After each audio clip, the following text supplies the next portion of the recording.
Shin Tae-yong dapat tawaran latih negara lain, begini reaksi Erick Thohir. Ketua Umum PSSI, Erick Thohir, berbicara soal nasib kontrak Shin Tae-yong sebagai pelatih timnas Indonesia.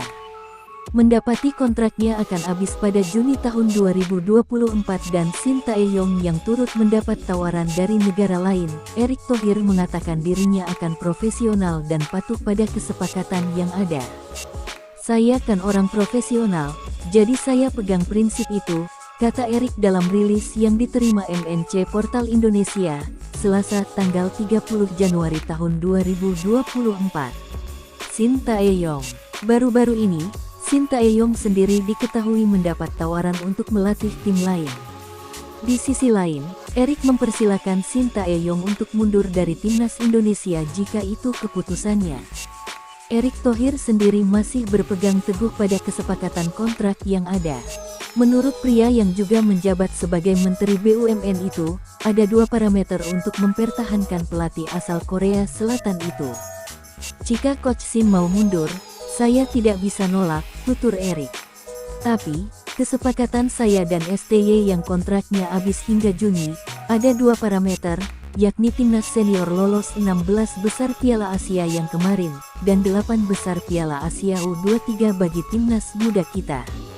Kita punya komitmen itu, baru kemudian bicara perpanjangan untuk 2027, jelas Erick.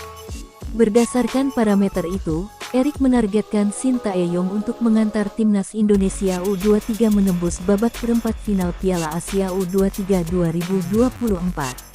Turnamen itu akan berlangsung di Qatar pada 15 April-3 Mei tahun 2024. Oleh karenanya, di Piala Asia U23, April besok, Indonesia harus bisa berbicara banyak. Apalagi, banyak pemain U23 kita masuk dalam skuad timnas senior kemarin dan beberapa pemain sering jadi starting 11. Itu modal yang sangat besar bagi STY untuk membuat kejutan, tambah Erick. Tercatat, dari 26 pemain timnas Indonesia di Piala Asia 2023, terdapat 11 anggota skuad timnas Indonesia U23. Tak hanya itu, sejumlah pemain timnas Indonesia U23 sering jadi starting 11.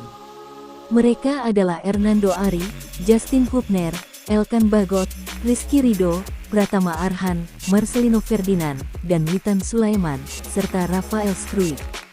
Shin Tae-yong. Di Piala Asia U23 2024, Indonesia bergabung di grup A yang terdiri dari tuan rumah, Qatar, Jordania, dan Australia.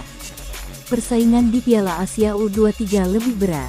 Turnamen yang diikuti 16 negara yang dibagi dalam 4 grup itu hanya akan meloloskan peringkat pertama dan kedua setiap grup. Mereka akan langsung bertanding di babak perempat final.